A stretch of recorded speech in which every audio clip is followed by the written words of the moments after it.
What it do, ladies and gentlemen? Welcome back to another episode of the Axis of Combat podcast. This is episode 87. Today we're going to be breaking down UFC back in the Apex, headlined by Rodrigues versus Cannonier.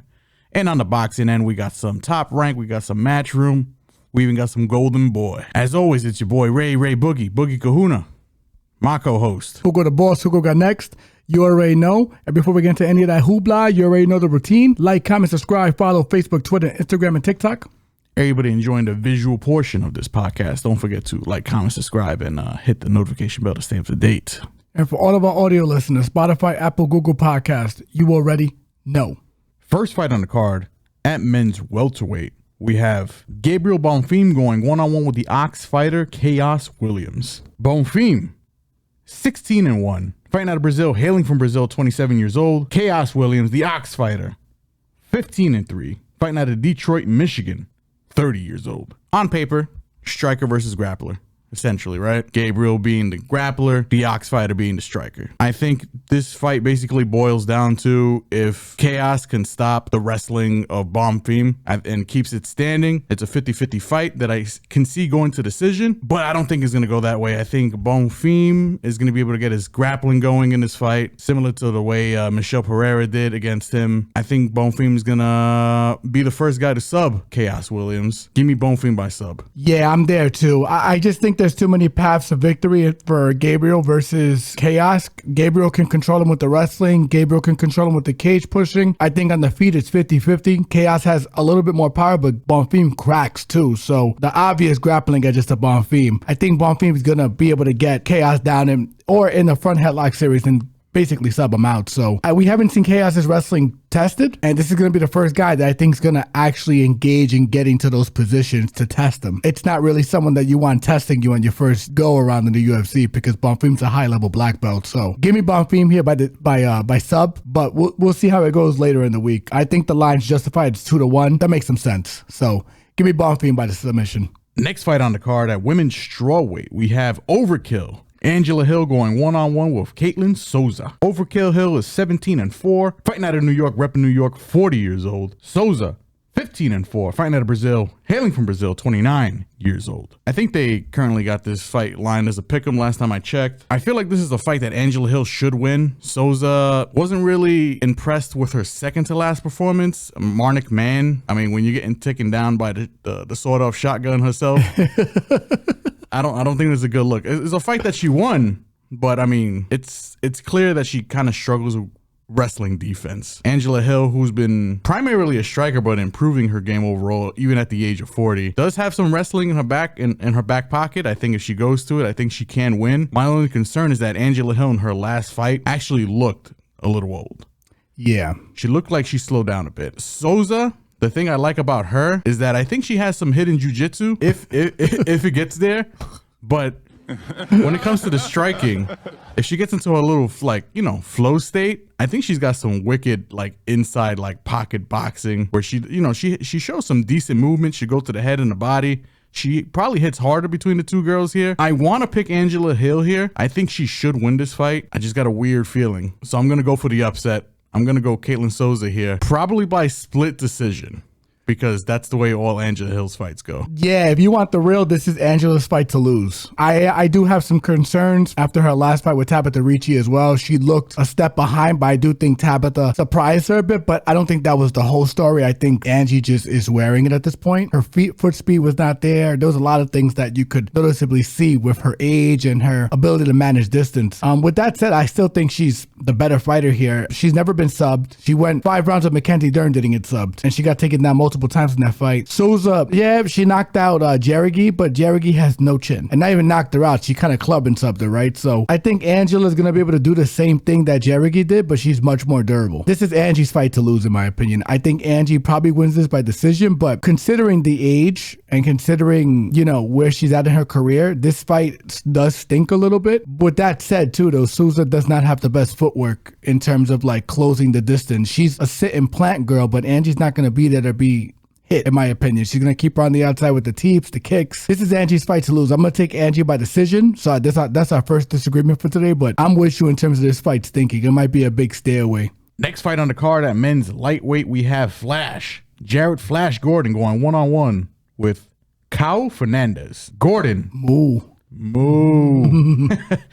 Gordon, 20-7, fighting out of Queens, New York, 36 years old. Fernandes, 9-2 overall, fighting out of Rio de Janeiro, Brazil, repping Brazil, 29 years old. Another striker versus grappler match that we have on the card here. Once again, I'm going to be leaning the grappler here. I know Jared Gordon is the older guy here, but I think he's got enough experience. I think he's got enough savvy.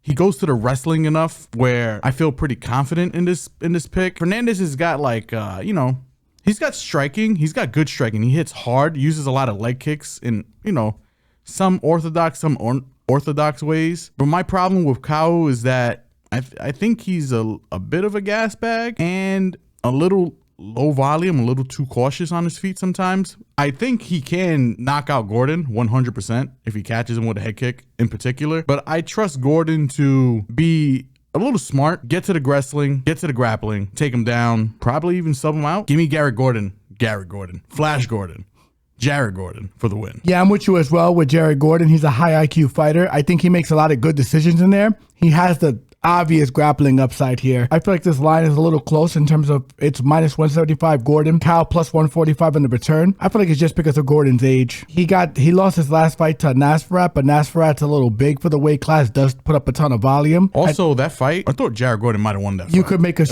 was a close fight. Yep, you took my point. I thought you could make a strong argument for Gordon winning that fight. So for me, if you take that into account, Gordon is technically, in my eyes, on a 2-fight winning streak. Technically, I'll say 3-fight because everyone and their mother knows that he beat Paddy Pimblett. Yeah, that was just highway robbery. So for me, in his last 4, he's three wins and 1 no contest. I gotta lean Jared Gordon here. I think he has a grappling upside. I don't know how he gets it done, but I do like him to win this fight. Give me Jared Gordon. Next fight on the card at men's flyweight, we have Rafael Estevam going one-on-one with Jesus Aguilar. Rafael is perfect. 12-0, fighting out of Brazil, hailing from Brazil, 28 years old. Jesus Aguilar is 11-2, fighting out of Baja California, Mexico, repping Mexico, 28 years old. On paper, this fight is kind of interesting because it's two guys who kind of fight very similar. It's just that Rafael is a slightly bigger version of Jesus, in my opinion. So I'm going to be leaning the slightly bigger version of Jesus, in my opinion. Nothing against Aguilar. I think he's a tough, scrappy dude. Underrated power. Loves the guillotine. Will jump for guillotine anytime he gets it. But I think Estevam he's the better striker. I do worry about his gas. That's probably the scariest part. So 3rd round is fight could look a little crazy, but I think Rafael can secure 2 rounds in my opinion here and probably get a decision win. So I'm gonna go Rafael for the win here. Yeah, I'm with you on Rafael for all the reasons you listed. The one bet I kind of am looking at for this fight is fight ends in sub, just because I know there's going to be a ton of exchanges in this fight on the floor. So yeah, I don't hate that look. That's a look that I like, but I'm with you on the lean. I think Estevan's bigger. When you have 2 guys with similar skill, the guy who's got the bigger size, pause, is going to be the one who comes out on top, pause. Hey, but if you're asking me, the only difference is I think Estevam has more of a ground and pound game. Aguilar not as much, more reliant on more of a predominant sub artist, but I still like the fight ends in sub because I do think that Aguilar can sub anybody. That's how good his jiu-jitsu is, and Estevam could hurt him and club and sub him. So give me fight ends in sub for this play. Give me Estevam as a lean. That's where I'm at with this fight. Next fight on the card at men's heavyweight, we have the clean monster Valter Walker going one-on-one with Lord Kong Dontel Mays. Walker is 12-1, fighting out of he's repping Brazil, but fighting out of Russia. 27 years old. Lord Kong is 11-7, fighting out of Albuquerque, New Mexico. 33 years old. Horrible fighter. Horrible fighter. Not only horrible fighter, but this is probably gonna be a horrible fight. Yeah. Straight to the point. Walker can wrestle. Walker should be able to take Lord Kong down. The clean monster should clean this man out. Pause. Mays got grappled by Hamdi, a man who's like half his stature. Walker has been training with the Russians. He's got the wrestling. He should be able to get this done. And if he doesn't, cut both of them. Win or lose. But give me Walker for the win. Yeah, I'm with you on the Walker pick. I think it's the obvious pick. The thing is just Dontel Mays is like a hard guy to fade. and bet on. So I feel like this fight stinks to an extent. And all his fights stink because it depends on what his attitude is coming to the fight, because sometimes he looks like someone that's completely tapped in, and then he looks like someone who's got his brain turned off. If he could turn it on with his size, he should be able to to deal with Valter. But at the same time, like, this is probably one of the most aggressive wrestlers he's gonna fight. And Valter can crack too on the feet. Hemdi is a better wrestler than Valter, but to my brother's point, half of Valter's size, low key. He's tiny. I feel like this is Valter's fight to lose, and I agree with you. I think if he loses, you gotta cut him at this point. I just feel like you can't be in the UFC just because Johnny Walker's your brother, because look how Johnny Walker's looking right now. Kinda ass. Yeah. That's my man's though. I love him, but he's just not. It's been rough. It's been rough for the guy. Yeah. And Valter, I don't want to see him walk down a similar path. I have a brother, We can sympathize. Yeah, we can sympathize here, but yeah, I'm with you. He's got a way better chin, but this is heavyweight. I don't think Dante Maz is knocking him out, but I can see Dante Maz making this fight closer than it needs to be. Give me Valter for the lean, but I definitely will probably not be betting this fight. I feel like this fight's sneaky overs, but I probably won't be betting this fight. Give me Valter Walker for the lead. Next fight on the card at men's bantamweight, we have Vince Morales. Vendetta going one-on-one with the debuting Elijah Swift Smith. Morales is 16-8, fighting out of Ontario, Oregon, 34 years old. Smith, 7-1, fighting out of Colorado, 22 years old. On paper, this fight is supposed to be some sort of a setup, I think, for Elijah Smith. He's coming off the Contender Series. He's a second-generation fighter. His father being a UFC vet. Even though he's had one professional fight in the UFC, he's a two-time, was that the Ultimate Fighter contender? Contender, yep. I think his name was Gilbert Smith, if I'm not mistaken. I think you're correct. To be honest, watching Elijah, I mean, apparently he's been wrestling since he's been 10 years old, and I'm not too impressed with the kid. I'm gonna be completely honest. I think his striking still needs a little bit of work. His wrestling, I don't think he goes to it enough. Morales isn't isn't gonna blow your socks off. He's not a household name. He's not even a mid-card kind of guy, but he's a decent fighter. His last fight, went toe-to-toe with Lapilus to decision. I got a weird feeling this fight is not gonna be too good for Swift here. Unless Swift, he's young, he can show some kind of leap in his game. I'm actually going to be picking Morales here for the debut upset. I just don't think the kid's cut out, not yet, unless he shows me something different. So yeah, I'm kind of there too. Vince has a very good front headlock series. He you lost to Taylor Lapilus, but I believe he took that fight on short notice. He tapped out Hunter Azor. That's impressive. This is definitely a prove-it spot for Elijah Smith to see where he's at, but I feel like Vince Morales, even though he is not impressive, I feel like this is just a barely good test for Elijah Smith to see where he's at.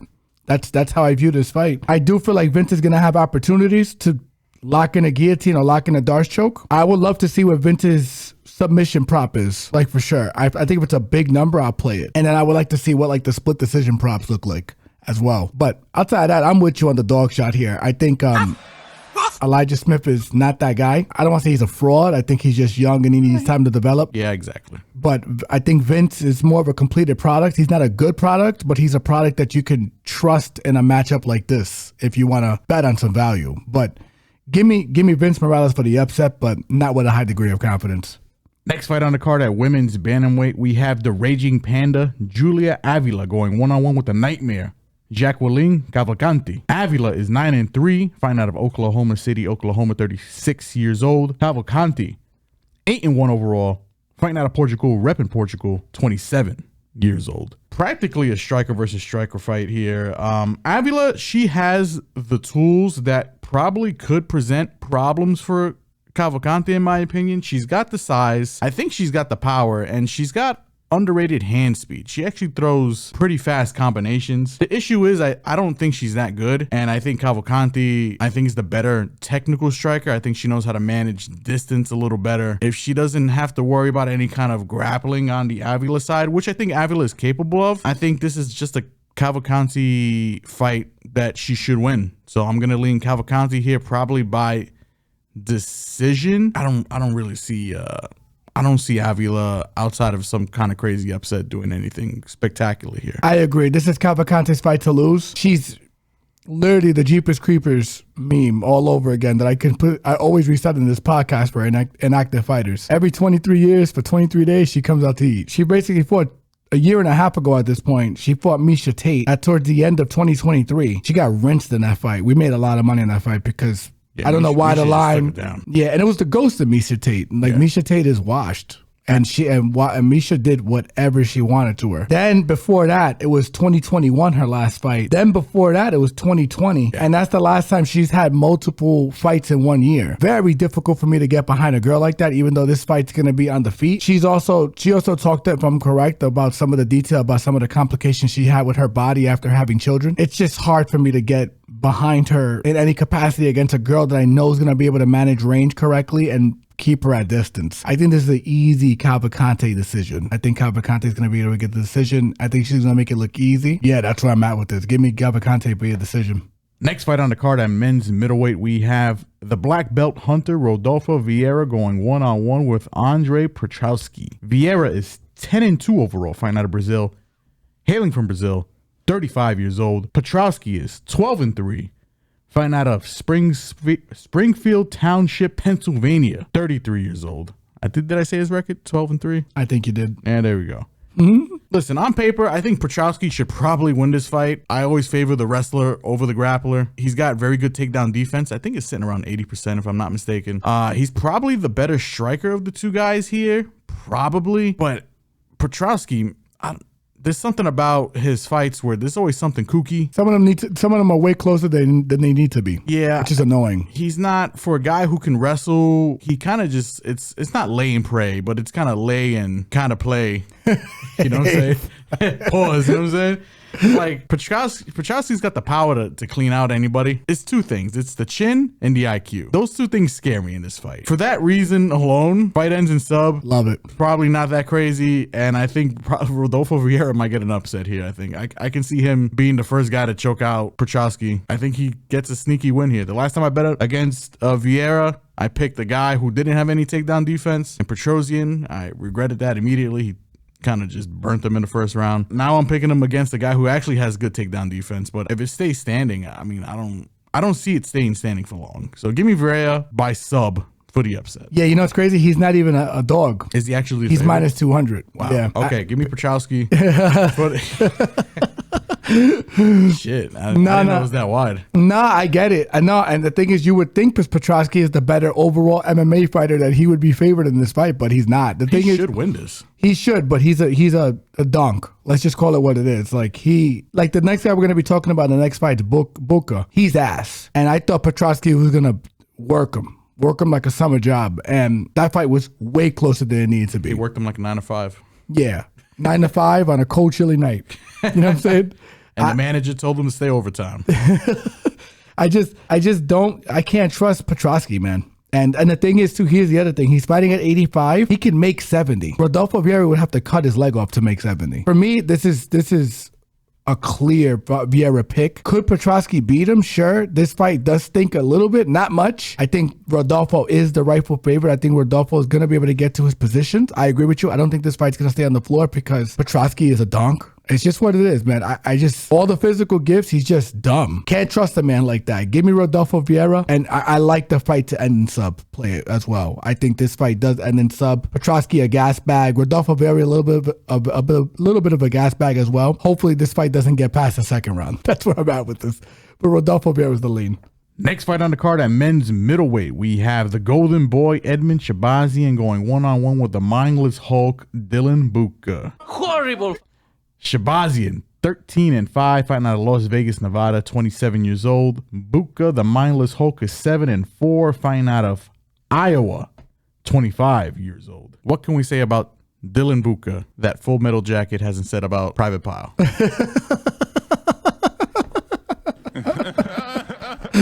That's the way I feel about Budka. This guy, in my opinion, is just not that good. He talks a big game for a guy who's ass, which is hilarious to me. He talks a huge game and literally backs it up with nothing. This is a Shahbazyan pick for me. Even Shahbazyan completely gassed probably still looks better than Budka in first minute, first round. Yeah. Shahbazyan should be able to get this done. I think Shahbazyan should be able to pack this guy up in the first 2 rounds. And even if Shahbazyan falls off a cliff and this fight gets extremely ugly, I still think Shahbazyan should win this fight. I mean, if Shahbazyan loses this fight, cut him. If Budka wins this fight, cut him. Yeah. Yeah, this is a fuck. Cut him. This is a fuck you fight. Yeah. Like 100%. But give me the golden boy for the win ITD. He should be able to pack him up. Shahbazyan should fuck this guy up. I'm going to be frank with you. I don't like using that kind of language anymore, but I'm going to say it for this fight. I'm going to make an exception. Shahbazyan should work this dude bad. It should be bad.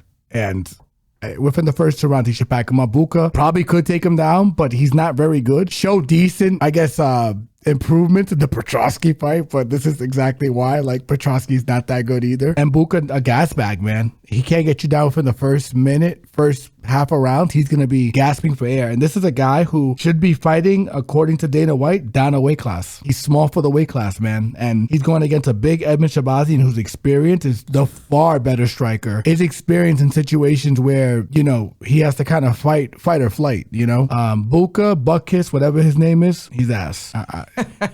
I wouldn't keep it a stack. I wouldn't put my enemy's money on him. You feel me? Like, that's where I'm at with this dude. I can't stand him. He does not belong in the UFC. I don't know why Dana White gave him a fucking contract in the Contender Series. It's nasty work, to be frank, because he's giving way better fighters more shit and not a contract. Just give me Shahbazyan, I think, by knockout, first 2 rounds.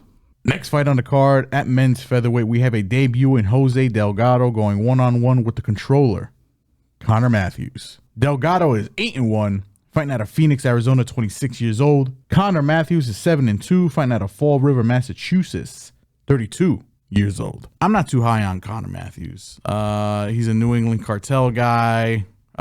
He's got decent striking. I mean, he throws a solid 1-2. If he goes to his wrestling here, it's probably the best chance for him to win. I just don't trust the guy. I don't think he's that good. And I think he's one of these guys that just he can't take a hit. He doesn't like getting hit, particularly in his face. He can't really sell. I mean, Delgado, very good, in my opinion. I mean, the striking defense it leaves a little to be concerned about. But I mean, he throws in combination. The kid throws hard. Dynamic striker, uses his legs and his fists. I wish I could. I'm probably going to keep digging a little deeper into this one because I do have a question mark about his takedown defense. But from what I can see, I think he should have enough here to deal with Conor if Conor does decide to go grappling heavy here. If this fight stays on its feet, I think Conor Matthews gets knocked out. Give me Delgado for the win here. I just think he's a better fighter in this particular fight. Yeah, I'm with you on Delgado. Conor Matthews, I have some friends in Boston that know this guy, and no disrespect to them, I don't think he's UFC caliber. No disrespect to my friends, you know. Friends. Don't shoot me. Don't shoot the messenger. I'm just being real. Gotta keep it a stack here. When you're getting beat up by Denys Bazooka? Bazooka. I can never pronounce that guy's name. Yeah, he's Albanian. He's not that good. He fights in Long Island. I live in New York, and I'm just gonna say he's not that good either. And when you're losing to that guy, you had enough balls to play him. Oh yeah, good on you. Because I just thought Conor Matthews was. Yeah, he's bad. Ass. Yeah, I didn't want to touch that fight because they're both ass. But this is a fight where I think Jose Delgado, short notice in the Contender Series fight, showed a lot of promise. Took his opponent down, who can wrestle, is a scrap pack guy, can grapple, because, you know, he comes to that Nate Diaz camp. I just feel like with his dynamic striking, he's going to give Conor a lot of issues. I believe he's going to be bigger than Conor as well. This is a tough fight for Conor. Conor has to get his wrestling going, or it's going to be a long fucking night. Give me Delgado. I'm going to say by knockout. Next fight on the card at men's lightweight, we have Ismael Bonfim going one-on-one with Nazim the Black Wolf Sadykhov. Bonfim is 20-4, fighting out of Brazil, hailing from Brazil, 29 years old. The Black Wolf Sadykhov is 9-1-1, fighting out of Brooklyn, New York, repping as he's Azerbaijan. How do you say that country? I'm sorry, I didn't. He's Azerbaijani. All I heard was 911. Police! You know what I'm saying? 30 years old. I think this is probably a closer fight on paper than, you know, I don't know what the odds are actually. They're actually relatively close. 135 Bonfim, Nazim Sadykhov plus 114. I kind of agree with that a bit. Nazim wasn't too high on him initially, but I feel like he's been showing steady improvement against decent competition as he's been, moving up along the ranks here. Ismael, also I think he's a very talented guy. I mean, had a little bit of a hiccup when he ran into Benoit Saint Denis, but that was like a dick measuring contest that he definitely regretted. He definitely regretted. I mean, he definitely had the smaller penis there. That fight, at least that loss aged well because BSD's a ranked, and he's a highly ranked fighter. But I'm with you on the smaller penis part, Hey yo. I think this is going to be a good back and forth fight. I think Ismael might be the more dynamic striker here. Sadykhov is definitely the better wrestler, but Bonfim might be the better grappler. That's why I'm probably going to be slightly leaning Bonfim here for the win, but the confidence level isn't that high, if I'm being completely honest, because I do like Sadykhov. He is kind of growing on me here as a fighter. He is also from New York. There's a lot of New York fighters on this card. I probably picked all of them. Maybe not. But yeah, give me Bonfim here for the win. A late sub or decision is probably what I'm leaning towards, but I don't know. Yeah, I'm on the Bonfim side. I think Bonfim's gonna get a guillotine here, and the reason being is because Nazim's entries are not great in my opinion. He might be the better wrestler, but I do think the physicality is gonna be a little bit of the difference in this fight. I also think Ismael, his last fight against Vince Pichel, even though he should have stopped him, he looked fantastic. His patience, his poise, his shot selection. I feel like he's going to give Nazim a little bit of trouble. And Nazim 10-8'd Borishev in his fight and then still managed to fight to a draw, which is hilarious. So I thought Nazim won the fight, to be frank. But the fact that you didn't stop him, there's just a little bit of questions with the fight IQ. And I do think there's a little bit of questions with his wrestling in general. And I think when you're going against a high-level Brazilian Jiu-Jitsu black belt like Bonfim, you put your neck in the wrong spot, man. It's going to get snatched up and he's not going to let it go till you either tap or you nap. I like Bonfim here by sub. And yeah, that's where I'm at with it. I feel relatively, this might be a play for me. I just don't think Sadykhov's striking's decent. I will say that, but Ismael is the obviously more complete fighter here. It's relatively clear to me. Give me Ismael. I'm going to say by sub. Next fight on the card at men's featherweight and as currently constituted the co-main event of the evening, we have the Boston finisher pause. Calvin Kattar going one-on-one with the Moroccan devil, Youssef Zalal. Kattar, 23-8, fighting out of Massachusetts, 36 years old. Youssef Zalal, 5-1, fighting out of Denver, Colorado, but repping Morocco, 28 years old. Tough fight for Calvin Kattar. I agree. I mean, I feel like this is almost too scarily obvious, in my opinion. I don't know, what are the odds on this fight? Zalal's a minus 395 and Calvin Kattar's a plus 310. That sounds about right. I probably put Zalal definitely 3-1 in this fight. I think he's gonna win this fight. Kattar's just been on not a downward spiral, but definitely trending downward. I feel like he just hasn't, he didn't look good against Aljo. That was a bad look. And I thought that was a fight that he could have exploited. He didn't look good in that fight. I wonder how badly he's compromised after the knee blowout against Arnold Allen. If you look down his record, I mean, he's lost his last 3. He's lost 4 out of his last 5. So be it to names. I mean, Josh Emmett, Arnold Allen, like you mentioned, Aljamain Sterling, like you mentioned, and even before that, Max Holloway. I mean, those aren't bad losses. But Youssef Zalal, kind of on the come up, definitely on the upward trend here. Just retired Jack Shore. Did what he needs to do against Jarno Aarons. Did what he needs to do against Billy Q. I mean, he's packing up lesser competition, but he is packing them up. And then went to decision with Topuria and was working Topuria in the last round. And that was before he got cut. He came back and,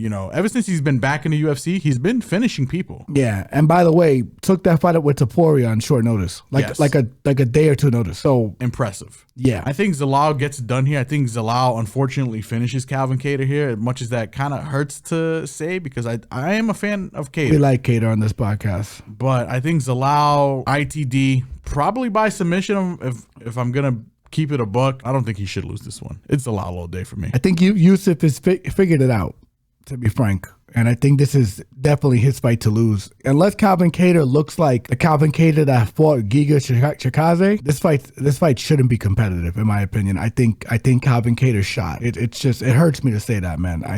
He's the one guy from Boston I do think is not overrated. I think he's a very good fighter. I just think he's older now. That knee blowout was rough, and he's getting thrown to the wolves right now against a fucking hungry lion that's trying to get back into contention and knows he's that good because he did go to decision with Topuria and was working him, and Topuria being the current champion for the people who don't know. Give me Eustace Allow. I'm going to say by sub as well. Definitely ITD. Next fight on the card at men's middleweight and as currently constituted the main event of the evening, we have Jared Cannonier, the Killer Gorilla, going one-on-one with Gregory Rodrigues, a.k.a. Robocop, a.k.a. Brazilian Obama. We got Cannonier here, 17-8, fighting out of Alaska, 40 years old. Rodrigues, 16-5, fighting out of Deerfield Beach, Florida, but repping Brazil, 32 years old. So we got the Killer Gorilla, we got Robocop. No, this is not a low-budget B-tier movie. This is an actual fight night with two men here who are definitely gonna bang it out. Pause. If this was like 5 years ago, I probably would have picked Cannonier. I still like Cannonier. I think this fight is going to be as good for as long as it lasts, but I don't think it's going to go a long time. You and me kind of talked about this behind the cameras, and you kind of convinced me. I think it's going to be Gregory Rodrigues. I think he's going to be able to, unfortunately, pack up my boy Cannonier. And we don't like saying that here either. We're huge Cannonier guys in this podcast. He's made us a lot of money. I mean, I can see Gregory. I mean, listen, Gregory is definitely more than susceptible to getting chinned as well. It's not like both these guys' chins are definitely rocky. Yeah. But give me Robocop here. I mean, I could see him mixing in some jiu-jitsu, mixing in the grappling. He's a strong dude. Big for the weight class. Cannonier, older, probably the more technical striker here, but I think it's just a matter of when. It's a 5-round fight, and Robocop has been on the rise. Robocop is also one of my favorite movies, and I'm gonna go Robocop. Yeah, I'm not a fan of this fight for a couple of reasons. He just got chinned straight to hell by Cavalcanti his last fight, and that last fight was what? That was in August, so that was what? A little less than 6 months ago. And when I say chin, guys, you should see it looked like Rocky when he gets knocked out by Ketlen. I have real concerns about Cannonier in this fight at the age of 40, going against a big puncher who is very good at getting to your back as well too, without even having to take you down. This is going to be one of the more physically imposing guys that Cannonier has fought. I do think Cannonier has exceptional takedown defense, but I do think that Robocop doesn't necessarily need to get you to the floor to get your back. Jiu-Jitsu's lights out, he cracks, he's as crazy as it is, because if you watch the Gregory Rodrigues fight, he has damage beyond damage, but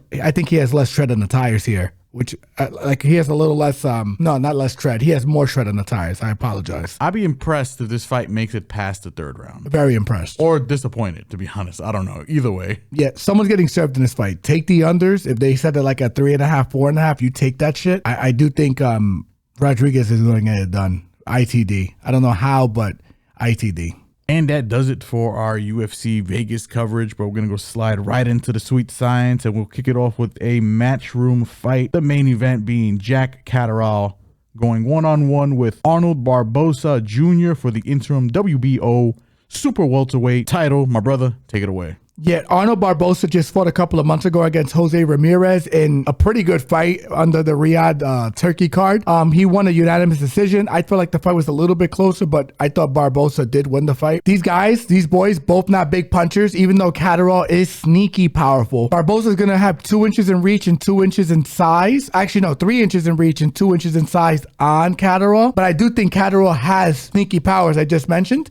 I feel like he's going to be able to manage distance. This is in Manchester. His only loss is to Josh Taylor. He avenged that loss. I feel like this is Kattar's fight to lose. Even if it's close, they're going to give him the nod just because they're in his backyard. Give me Jack Kattar by decision, and I'm pretty confident on the decision. I feel like there's going to be a lot of decisions on this weekend's cards because a lot of these guys, you kind of know what they are. Barboza, not a big puncher, 31 wins, 11 by knockout. And Jack Kattar he has 30 wins, 13 by knockout. Both these boys are not big punchers. But once again, Kattar, I feel like will have more sustained success in terms of being able to drop someone versus Barboza. Kattar dropped Regis, if I'm correct, 2 or 3 times in the last fight. You know, people don't look at him as a big puncher, but like I said, sneaky power. With that said, I think the line's justified. I think he's a 2.5 favorite. Give me Jack Kattar by decision to bring that line down. I don't know where it's at because those props aren't available to us yet, but I like Jack Kattar by decision here.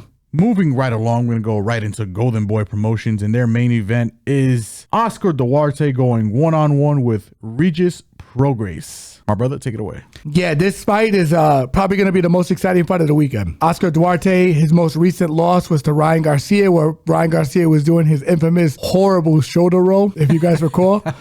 Ryan was able to find the left hook, put him away late. Duarte, good power, decent boxer. With that said, I feel like this is Regis' fight to lose. I do think it's a little scary for a couple of reasons. Regis' age, Regis' chin, and Regis' motivation to be in the sport. After his last fight with Kattar, he had kind of said that he wanted to move into bare knuckle. Yeah, I forgot about that. Yeah, so I question his motivation with this fight, but this is his fight to lose. He's fought the way better brand of competition. He cracks. Duarte does get hit. With that said, though, what I love the most in this fight is the knockdown props. And we made a lot of money in the last time with Kattar and Prograis with their knockdown props. And Kattar is not a big puncher. Blunt again though, sneaky power, but not finishing power, just flash knockdown power. Regis and Duarte both thump. For me, I love the knockdowns in this, considering Regis' chin and considering that Duarte has been stopped before via punches. So for me, the knockdowns, Regis is the lean, but the knockdown prop is the obvious play here. Gimme Regis, I'll say by knockout, but the knockdowns is the bet for this fight, for sure. The over 1.5 are the way to go. And last but not least, we're going to finish off with a little bit of top. Hey, yo, top rank, you dirty boy. We got a main and co-main event that we're going to be breaking down here, but we'll start with the co-main event. We have, as the co-main event, a 12-round fight featuring Boricua's own Xander Zayas going one-on-one with, don't know how to say this guy's name, just give me a minute, Swala? Pause. Spomer? Yeah. There we go. I think you nailed it. Break it down. Give us some top here. Pause. So we already leaning our boy from San Juan, Puerto Rico, man, Xander Zayas. He's going to win this fight. The question is how. I think it's, at this point in time, we have to start looking at what Xander is versus what we think he can be. His last fight, I thought he should have stopped that guy. He wound up going to decision with him. Teixeira, he should have stopped, went to decision. Spomer, very good left hook, decent power. He has 20 wins, 11 knockouts. He had a fight of the year contender with Milan Prat, even though that fight should have got stopped in the 4th round. It winded up going 9 because Prat kept spitting his fucking mouthpiece out like a dirty fighter. And the referee didn't take a point away till like the 8th round when he did it the 3rd time. So, you know. The 4th time, I think. It was crazy. He had like a 20 count to recover, like 3 times in that fight. Spomer, experienced, good power, dog, decent chin. Xander, very good technical boxer, young. Still hasn't really built into a man body yet, but I do feel like he has shown boxing savvy, especially over his last 2 fights, particularly his last fight. Very good boxing savvy. I think he gets it done. I think he gets it done via decision. This is his fight to lose. Spomer hasn't fought this level of competition yet. Xander's still learning, but Xander's uber talented and very, very, very good boxer. I think if Spomer, the only way for Spomer to win this fight is if he catches him with a good shot. Xander has shown a decent chin in his past fight, so give me Xander's eyes by decision. And last but not least, the main event for the WBO lightweight title, we have Denys Berinchyk going one-on-one with Keyshawn Davis. My brother, break it down. Yeah, this is one of the harder fights of the weekend, the cap. Probably the hardest one, to be frank. Somebody's always got to go, brother. Berinchyk, Ukrainian-style boxer, came out of the Vasily Lomachenko, Alexander Usyk class of Ukrainian boxers that kind of flooded the professional scene. I would say he's the weakest of the bunch, to be frank. No disrespect to him. For me, that's a compliment, you know what I'm saying? Because that's an elite group there, and he's not a bad boxer at all. Yeah, he went to a split decision win against Navarrete his last fight. I don't think it was a split decision. I thought he worked him. I thought he beat him pretty cleanly, to be frank. I think the promotion was just trying to push Navarrete as best as they could, so they wanted to kind of salvage that was a split decision so they could justify a rematch down the road. Keyshawn Davis, when he stepped up in competition his last couple of fights, they all went to decision. Outside of Jose Pedraza, who looked like a ghost of himself, and he dispatched of him. But his most recent fight was relatively impressive. It was against Gustavo Daniel Lemos. He knocked him out in the 2nd round. Gustavo missed weight by like 5 pounds in that fight. Physically a tank, built like a fucking fire hydrant, and Keyshawn was able to dispatch of him relatively easy, it was impressive. It was, because I had Keyshawn winning by decision in that fight because homeboy's built like an anvil, and he dropped him like an anvil in the water, in the deepest part of the ocean. You know what I'm saying? Anchored down. Yeah, I feel like Keyshawn should win this fight. He's bigger.